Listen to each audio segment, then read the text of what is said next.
Bismillah wassalatu wassalamu ala rasulillah wa ala alihi wa ashabihi wa man wala. Alhamdulillah, syukur kepada Allah Ta'ala kerana hari ini kita dapat luangkan masa lagi untuk berkongsikan kepada anda semua berkenaan tip-tip pertanian dan info-info yang up to date. Okey, hari ini saya nak luangkan masa kepada anda semua untuk kongsikan berkaitan asas memahami pembajaan. Timbul banyak persoalan hingga ke saat ini. Ada yang tanya, masa mula tanam ni nak pakai baja apa? Nak guna baja jenama apa yang bagus? Saya dah guna macam-macam baja, dah bagi baja itu, baja ini, tapi pokok still tak besar-besar. Okey, ini sebenarnya ada satu problem. The main problem apabila kita tak memahami pembajaan ataupun kita tak memahami isi kandungan dalam baja tu. Okey, video yang berikutnya saya akan rekodkan berkenaan program pembajaan tahunan, tapi untuk slot kali ni saya nak explain dulu berkaitan kandungan dalam baja, apa yang perlu kita tahu, apa yang perlu kita fahami dari beg-beg baja ataupun botol-botol baja yang dijual di pasaran sekarang ni. Okey, bila kita faham baca nisbah baja, kita faham, kita tahu apa kandungan dalam baja tu, barulah kita tahu bila waktu yang sesuai pokok untuk dibaja. Okey.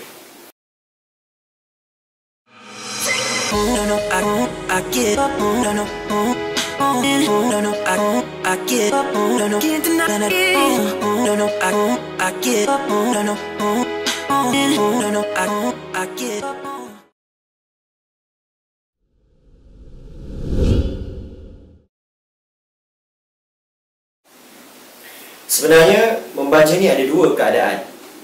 Keadaan yang pertama, kita membaja apabila telah sampai satu fasa demi fasa. Contoh, kita dah buat jadual 2 bulan sekali organik. So bila sampai cukup je 2 bulan, kita kena bagilah baja organik tu. Ini yang disebut sebagai rutin pembajaan. Part ni kita tak boleh tinggal. Okey? Sebab ini adalah the main fertilizer yang pokok perlukan untuk melakukan proses fisiologi tumbuhan. Dan keadaan yang kedua, kita membaja apabila pokok memerlukan sesuatu unsur yang telah hilang. Contohnya, kalau kita pergi dekat kebun, kita tengok tanaman kita ni, kita dapati daun tu kuning. Okey, so kita dah nampak bahawasanya pokok kita ni telah kehilangan sesuatu unsur. Contoh macam tadi, daun tu kuning. Kita tahu, kita faham bahawasanya daun kuning ni saling berkait rapat dengan nitrogen. So kita pun carilah baja yang ada unsur nitrogen saja, ataupun dia dikelaskan sebagai baja tunggal.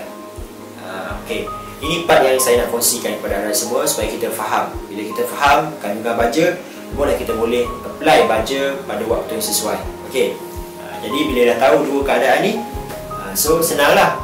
Kita tak perlulah kita nak ikut orang tu baja, padahal pokok kita ni pun baru je lepas baja 2-3 hari lepas. Lepas tu tengok satu posting, lalu je posting dekat kita punya newsfeed, wish, cantik pula pokok dia ni kan.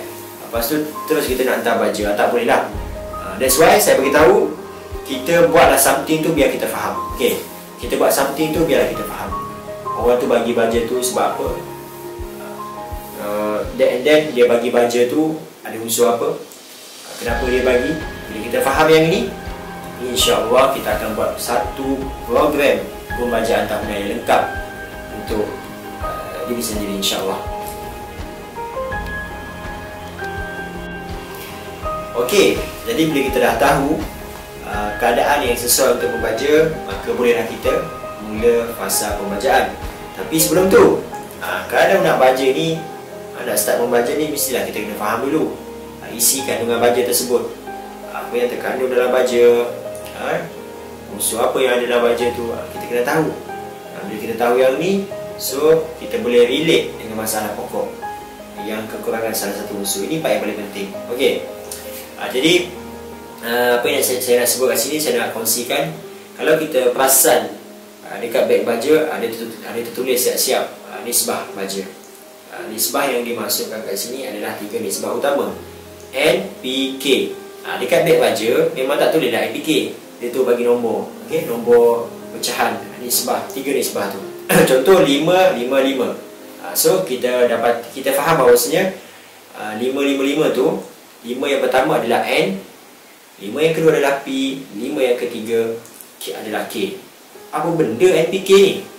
Okey, NPK ni tuan-puan, dia adalah nisbah baja daripada unsur makronutrien. Makronutrien ni unsur yang sangat penting diperlukan oleh pokok dalam kuantiti yang sangat banyak.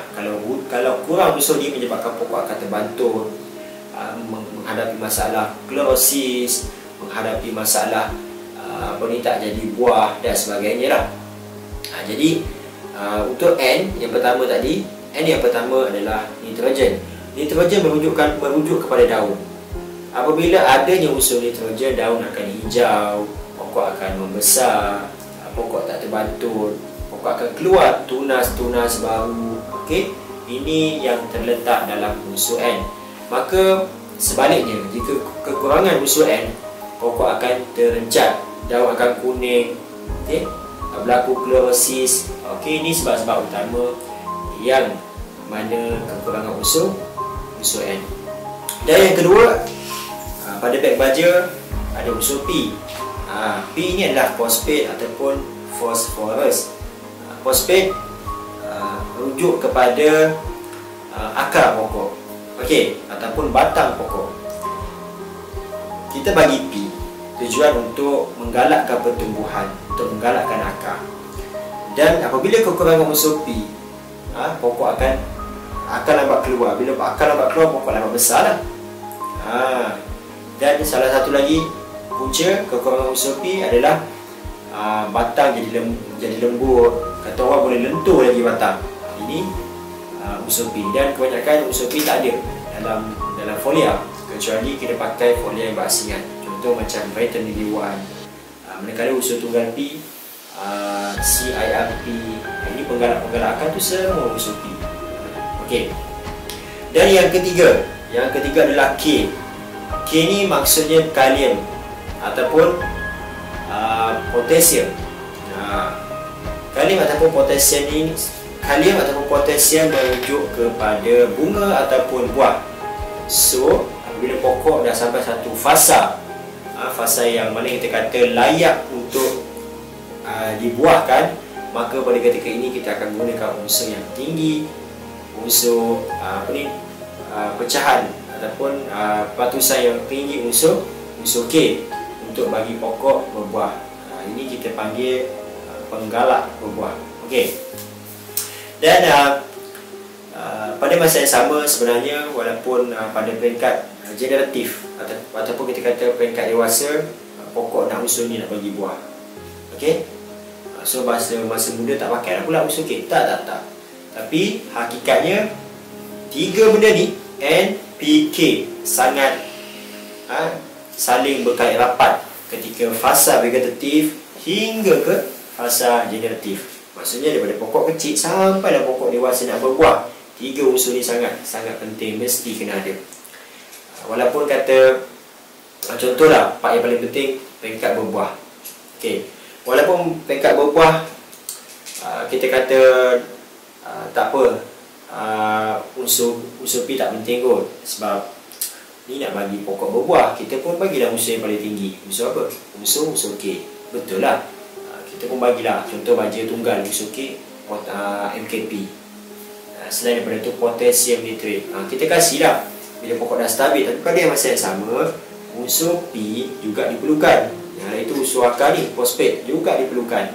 Kalau tidak, buah yang keluar pada musim tu, dia akan jadi kecil ataupun terencat dan sebagainya. Pun begitu, sama juga dengan unsur K. Unsur K kita kata pokok tak berbuah, pokok kecil lagi, takkan nak pakai unsur K. Pokok masih peringkat vegetatif, tak logik lah kot. So jawab dia tak betul tu. Yang sebetulnya memang tiga nisbah ni sangat penting, kerana Unsur K juga diperlukan pada pokok yang masih kecil ataupun kita panggil peringkat vegetatif, kerana ya, jika kekurangan unsur K, kita akan dapati daun tu jadi kuning kat hujung. Okey. Daun tua tu dia berlaku pada daun tua, dan di hujung ataupun di bingkai daun tu dia akan jadi kekuningan. Ini menunjukkan bahawasanya pokok kekurangan unsur K, iaitu kalium ataupun potasium. Dah boleh nampak dah kan? Dah boleh jelas? Okey, saya harap semua jelas lah dengan perkongsian kali ini. InsyaAllah bila kita dah faham nisbah ni, 3 nisbah utama ni, kita dah boleh mulakan pembacaan. Lagi-lagi pada keadaan yang kedua saya sebutkan pada awal video tadi, iaitu keadaan apa? Keadaan kita membaca apabila pokok perlukan sesuatu unsur yang hilang. Itulah pentingnya kita kena tahu baca nisbah setiap baja. Bila kita dah faham baca nisbah baja ni, automatik kita tahu bila masa sesuai untuk kita berikan baja pada pokok. Okey, jadi saya ingat sekali ini sajalah perkongsian kita pada malam ini. InsyaAllah kita akan bertemu lagi dalam slot berikutnya berkaitan fasa ataupun program pembacaan tahunan. Saya akan berikan lengkap insyaAllah. Dan anda jangan ke mana-mana. Anda boleh pergi ke Telegram saya yang semestinya percuma saja untuk anda, tanpa bayar satu sen pun. Boleh pergi join Telegram saya, Durian Montong Tani, dapatkan pelbagai tip-tip info-info pertanian dan semasa ke semasa insyaAllah. Dan saya ucapkan ribuan terima kasih kepada semua yang sudi menonton video ringkas ini. Semoga dapat manfaat buat semua, dan jangan lupa subscribe video saya dekat bawah ni dan share kepada semua, dan jangan lupa juga tekan butang loceng. Okey, sekali itu sahaja daripada saya, Muhammad Fauzan, Durian Montong Tani, inovasi pertanian anda. Assalamualaikum warahmatullahi wabarakatuh.